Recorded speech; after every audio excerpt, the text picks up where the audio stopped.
국유재산법 일부 개정 법률안이 올라왔는데요. 어쨌든 늦게나마 이 법안이 마련된 것에 대해서 저는 굉장히 긍정적으로 생각을 하고 있습니다. 그 국유재산 처분 시에 사실과 처분 사유 지체 없이 이제 상임위에 보고하도록 한 거고, 사무수탁 대상 기관에 이제 지방공사까지 추가를 다 한 거라서 국공유 재산 관리가 안정화될 거다라고 기대를 하고 있습니다. 여하간 이제 이런 문제가 생긴 것은 윤석열 정부 당시에 있었던 여러 가지 국유재산에 대한 헐값 매각 문제 아니겠습니까? 전체적으로 보니까 국유재산 헐값 매각이라고 하는 것이 낙찰률 이하가 어쨌든 한 10% 수준이던 게 윤석열 정부에서는 50% 이상까지 확 늘어났는데, 이 법 개정 하나로 멈추지 않았으면 좋겠다는 생각이 들고, 왜 이런 일이 벌어졌는가에 대한 철저한 조사가 좀 있어야 될 것 같습니다. 그래서 윤석열 정부 기간 동안 국유재산 헐값 매각의 원인, 이유, 혹시 뭐 유착은 없었는지 전반적인 조사들을 좀 해서 나중에 저희 방에도 좀 보고를 해주셨으면 좋겠고요.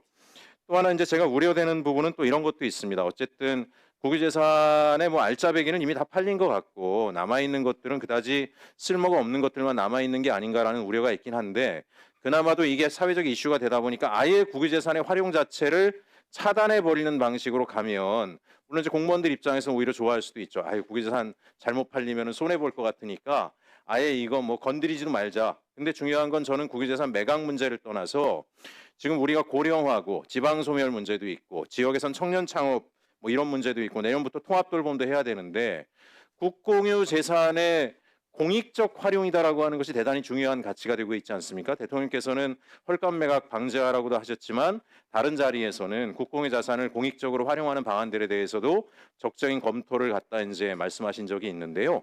그래서 이왕에 이번에 법 개정을 하신 김에 기재부에서 방침을 만드실 때 국유재산 관리에 대한 철저, 이것들은 기본이지만 그게 오히려 그냥 국유재산 자체를 꽁꽁 묶어두기만 하는 관행으로 가지 않도록 이것의 공익적 활용을 확대해서 매각이 아니라 뭐 지방 정부든 비영리 단체든 공익 단체들이 이걸 통해서 우리 국민들에 대한 좋은 삶의 서비스를 제공할 수 있는 기회를 넓힐 수 있는 기회를 아주 획기적으로 할 수 있는 방안도 좀 같이 만들어 주시는 게 우리 이재명 정부의 국정 기조에 부합하는 게 아닌가 생각이 돼서요.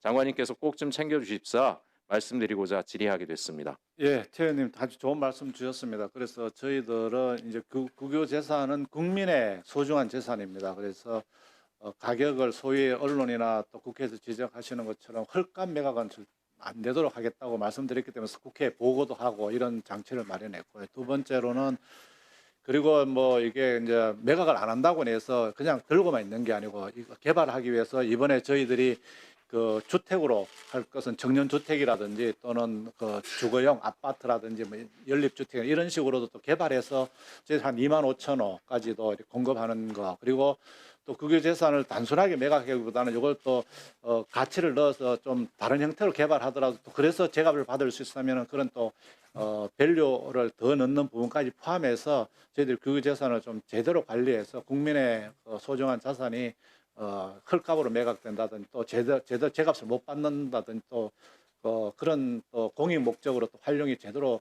할 수 있는데도 못 한다든지 이런 문제가 없도록 하겠다는 말씀을 드리겠습니다. 좋은 말씀 감사합니다. 지방세 특례 제한법 그 개정안 과정들을 좀 보면서요. 보니까 이제 자유총연맹에 대한 세제 혜택이 이제 올해 말로 종료되는 것으로 이 법안으로 보면 나와 있습니다. 굉장히 잘 하셨다라고 생각을 하는데요. 문제는 이렇게 너무 미미하지 않은가. 자유총연맹에 대한 관리가 우리 행안부의 소관인데, 자유총연맹 보니까 이제 2022년 12월에 강석호 총재 선임 후에 정관에서 정치적 중립 조항 삭제했더라고요. 그리고 보니까 자유총연맹 자문위원 상당세가 김건희 초청을 받고 대통령 취임식 참석했는데, 이 인사들이 황당해요. 자유총연맹의 자문위원인 사람들이 아주 보수 극우 유튜버들이 여기 다 들어가 있습니다. 이런 조직에 왜 정부가 보조금을 주는가? 제 법령도 봤어요. 법령 봤는데 정관에는 정치 관여 금지 조항이 돼 있는데 법령에는 또 그런 거 쏙 빼놨습니다. 보면 황당한 게 지난 윤석열 정부에서 주요 시민사회단체들 전국적으로 다 탈탈 털었습니다. 비영리 공익단체인데 왜 정치적으로 혹시 뭐 민주당을 지지하지 않았나, 진보 진영하고 뭐 이념적인 그런 게 있지 않나 해가지고 굉장히 괴롭힘을 했어요. 이게 대마불사 아닙니까 이거? 자유총연맹은 자기들 마음대로 하고 정관도 지멋대로 바꾸고 극우단체 몰아가지고 사실은 특정 정당의 하수인처럼 행동하는데 보조금을 어마무시하게 받아가고, 그래서 저는 행정안전부의 그동안에 이제 행정안전부가 비영리 공익단체들에 대한 정책도 관할하시는데 저는 큰 사람부터 때려잡는 게 맞지 않는가라고 생각을 합니다. 충분히 가질 거 가지고 누릴 거 다 누렸는데 나쁜 짓을 하면은 여기부터 때려잡아야지 쥐꼬리만한 단체들 괴롭히게 하는 것도 적절치 않다라고 보고 자유총연맹 관련 법안에서 정치적 뭐 중립이니 이런 거 강제 의무하는 거 없으면은 유럽처럼 일반 비영리 시민단체들도 그런 조항들 다 빼버리든가 왜 이런 데는 내버려 두고 이런 데만 있는가. 그래서 장관님 계신 동안에 단호한 조치를 해주셨으면 해서 이제 이 법안 개정하는 김에 그냥 이 법 개정으로 끝날 일이 아니다라는 말씀 드리고 싶었고요. 또 한 가지는 최근에 대통령 업무 보고하다 보니까 대통령께서 성과 낮고 관행적으로 유지되는 예산 과감히 구조조정, 형식적 상징적 기관은 통폐합하라 이런 말씀을 하셨습니다. 근데 찾아보다 보니까 저는 페이지 1순위 우리 행안부에 있는 이부고도 관한 특별조치법에 관한 이부고도위원회가 아닐까라는 생각이 들었습니다. 제가 보니까 몰랐는데 정부위원회로 돼 있더라고요. 그리고 여기 인사들이 전부 다 차관급 정무직 공무원이에요. 북한이 지금 행정구역이 바뀐 지가 언젠데 아직도 이부고도위원회 이렇게 돼 있고 이분들이 보니까 연봉이 1억 4천만 원에 관용 차량 비서까지 다 가지고 있습니다. 저는 이런 조직들 개편하면 100억 이상 예산이 좀 줄어든다라고 생각이 되는데 차라리 지금 전 세계가 어쨌든 그 고용위기라든가 뭐 여러 가지 고령화 때문에 비영리 공익단체들 열심히 키우고 있는데 영국은 시민사회청도 하지 않았습니까? 이런 거는 과감하게 좀 폐지하시고 행안부에 그런 영국의 시민사회청 같은 걸 좀 만드셔가지고 지역마다 있는 마을 공동체 운동하시는 분들, 자원봉사하는 분들, 뭐 공익활동하는 분들 이분들을 전격적으로 지원하는 게 낫지. 차라리 이부고도위원회 이런 거는 통일부로 이관하는 게 낫지 않겠습니까? 관련 업무를 내용도 하겠다는 내용도 거의 통일부 업무하고 똑같습니다. 장관님 뵌 김에 지금 과감한 혁신이 대통령께서도 말씀하셨는데 필요하지 않을까 싶어가지고 질의합니다. 네, 존경하는 최혁진 의원님 이 말씀에 많은 부분에 공감을 합니다만 이 자유총연맹에 대해서도 이 부분 조세 특례를 폐지하는 그러니까 이 연장을 일몰 처리하는 이 부분은 행안위원회에서도 여야가 합의를 통해서 자유총연맹의 운영에 문제가 매우 많았고 또 이 정치 중립 의무를 위반하는 등 여러 무리가 있었던 점을 감안해서 합의 처리가 됐다는 말씀을 좀 드리고요. 그다음에 이북오도위원회나 이북오도청과 관련해서는 이게 폐지를 하거나 이럴 사안은 아닌 것이 우리가 헌법상으로 한반도와 그 부속도서를 대한민국의 영토로 하고 있기 때문에 이 기구를 유지하는 것은 그 헌법적인 정신을 따르는 거라고 볼 수가 있습니다. 다만 거기에 그렇게 과도한 예산을 투입해서 실질적으로 역할과 부합되지 않는 이 보수를 지급한다든가 하는 부분에 대해서는 끊임없이 문제 제기가 되어 왔고요. 그 부분은 앞으로 제도를 개선해 나가면서 이 이북 오도 출신 국민들이나 이 이북 오도민회라든가 이런 이 분들과 충분히 협의해서 바람직한 대안을 만들어 나가도록 하겠습니다. 꼭 만들어 주시기 바라고요. 여기 황해도지사 하는 분은 10년째 하고 있더라고요. 그래서 이런 부분들은 굉장히 불합리한 게 너무나 많다라는 말씀을 좀 드리고 싶어서 장관님 계신 동안에 과감한 대응을 좀 부탁드립니다. 네, 알겠습니다. 저는 상당히 좀 안쓰럽게 느껴집니다. 개인의 인권이라고 하는 게 아무리 중요하다 그래도 강력 범죄를 한 사람을 우리가 구속 구금하는 것은 당연한 거 아니겠습니까? 어떻게 살인범까지 우리가 그 인권들을 존중하지 않고 당연히 체포하고 구금하고 구속하고 다 하는 겁니다. 표현의 자유라는 표현을 지금 반복적으로 쓰시는데 이미 한국 사회 내에서 막말과 허미와 차별적인 언행들을 마구 하는 사람들로 인해서 기본권을 침해당하는 사람들이 너무나 많이 있는데 여기서 그 사람들의 얘기를 해야지 왜 갑자기 표현의 자유 뭐 이런 얘기를 합니까? 명예훼손죄 뭐 손해배상 이런 얘기 하지만 일반 시민들이 이런 모욕적인 걸 한번 발라지고 나서 SNS에 다 퍼지고 나면 명예훼손죄로 걸어가지고 배상받고 손해배상 받는 것들이 보통 힘든 일이 아니라는 거는 대다수의 시민들이 잘 알고 있습니다. 보통의 시민들의 시각에서 이야기를 해주셨으면 좋겠고 본인들이 아픈 이야기는 아까 제가 행안부 장관님 그 법안 질의할 때 자유총연맹 얘기를 했는데요. 본인들이 그런 짓을 해왔기 때문에 지금 이 문제에 대해서 예민하다라고 봐요. 자유총연맹의 영입 인사로 이렇게 다 뽑아놓은 사람들 보세요. 여기 보면 한동훈 삼촌 TV 운영자 김기환 씨. 이 사람 방송 보시면 아실 거예요. 뭔 말들을 퍼부대는지. 예? 구구 유튜버 안정권 씨 아는 사람 많죠? 되도 않는 말 막 떠들면서 사람들 혐오하고 차별하고 모욕하고. 예? 깨어있는 시민연대 대표 이민구 씨. 무슨 짓을 합니까 이 사람들이? 예? 이 사람들이 정치적으로 국민의힘 지지하자라고 하면서 일반적으로 정상적 사고를 가진 시민들을 모욕하고 차별하고 극우 선동을 하고 이런 사람들을 규제하는 게 먼저지 당한 사람들 구제하는 거 백날 해봐야 그 당한 사람들이 얼마나 고통받습니까? 그죠? 어쨌든지 간에 이런 짓을 하는 사람들에 대해서 단호한 조치를 하자라는 것에 대해서 명확하게 정부 차원에서 강력한 조치를 이 법을 통해서 저는 해야 된다라고 생각을 합니다. 뭐 미국 언론에서 이재명 대통령 뭐 비판했다 이런 얘기를 하는데 지금 전 세계에서 우리가 지난 내란 계엄 극복하면서 대한민국 민주주의가 미국 민주주의를 넘어섰다는 얘기하는 사람들이 너무나 많아요. 미국 신문에 나온 거 하나 가지고 무슨 한국 정부를 비판을 합니까? 이제 세계 민주주의를 대한민국이 선도해 갈 생각을 해야지.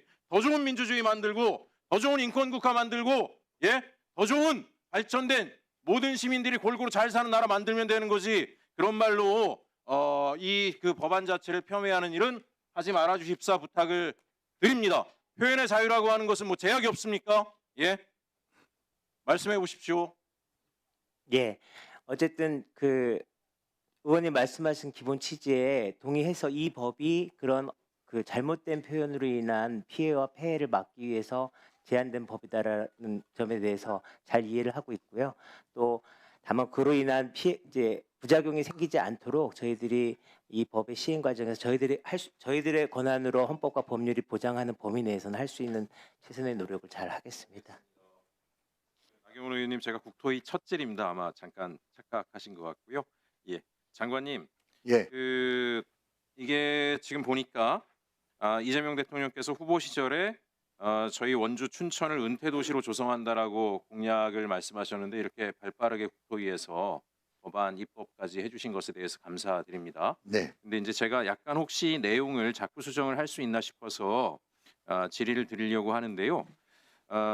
이게 이제 제가 보니까 은퇴도시 비슷한 모델이 일본에서 많이 활성화가 됐었습니다. 아시겠지만 대도시에 있는 은퇴자들 좀 자산도 넉넉하신 분들이 농산촌으로 가셔가지고 은퇴자 단지에서 이제 지역에 아주 긍정적인 영향을 미쳤는데 최근에 계속 다 대도시로 돌아오고 있는 거로 인해서 일본에서도 고민이 많고 그 이유 중에 하나가 의료 문제가 가장 크게 영향을 미치고 있다는 건 아마 잘 알고 계실 거예요. 예, 예. 전세가 들어가시면서 점점 의료 이용도가 높아지는데 접근성이나 이런 문제 때문에 네, 네, 그래서 이제 지금 보니까 이 법안의 15조의 지구계획 수립 내용 중에 그 1항의 4에 보면 교통, 공공, 문화체육 시설 등을 포함한 기반 시설 설치, 운영, 정비 또는 개량에 관한 계획이라고 돼 있는데 저는 여기에 이제 그 문화체육, 의료 돌봄 시설 등을 포함한 기반 시설 설치, 운영, 정비, 개량 또는 연계 그 모든 걸 다 한 구간 안에 지을 수는 없으니까 네, 네. 이렇게 지금 내용이 들어가면 어떻겠나라고 생각을 합니다.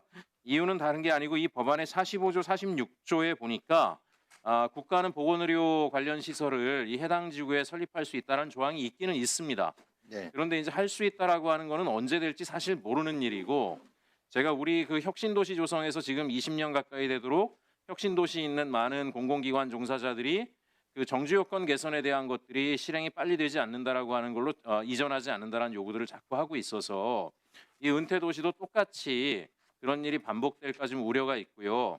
아예 이제 지자체까지 같이 연계를 해서 할 테니까 지구계획 수립 계획 안에 의료 돌봄이라는 내년에 이제 보건복지부가 통합돌봄법 시행령도 하니까 의료 돌봄이라는 표현을 그냥 자꾸를 명확히 좀 해서 계획 단계에서부터 아예 이 사업을 제안하는 사업자와 지자체가 관련 내용들을 명시하고 들어오는 걸로 이거를 심의하는 게 어떨까 싶어가지고 일단 제안을 좀 드려봅니다.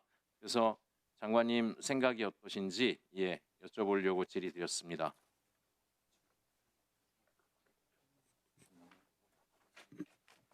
예, 의원님, 저는 의원님이 말씀하신 문제 의식에 대해서는 적극 공감합니다. 그러니까 은퇴자 마을이 성공하기 위해서는 다른 여러 요소, 기본적인 요소도 충족돼야 되고 특히 이제 의료도 굉장히 중요한 분야라고 생각하고 있고요. 다만 이제 법조항 구성으로 가면 그 대통령이 시행령에서 정하는 내용으로 수용 가능성이 열려 있기 때문에 저는 이제 현재 법안 내에서도 그게 의원님이 말씀 주신 내용이 가능하다고 저희는 보고 있습니다. 그래서 그 문제는 의원님들께서 의논하셔서 그 현재 시행령으로 가능한 이 부분에 대해서 법안에 올려서 넣을지 말지를 좀 결정해 주는 게 필요할 것 같고요. 저희는 그걸 열려 있고 또 그런 내용에 대해서도 이미 내용 속에 들어가 있기 때문에 큰 법안에서의 차이는 없다. 이렇게 이해하고 있습니다. 네. 네. 예, 보건 의료 등 시설 및 인력의 지원 뭐 이런 조항이 있어가지고 국가 및 지방자 예, 그게 내용이 들어요. 네, 네, 예. 시행령에 그런 내용을 좀 더 담아서 하도록 하겠습니다.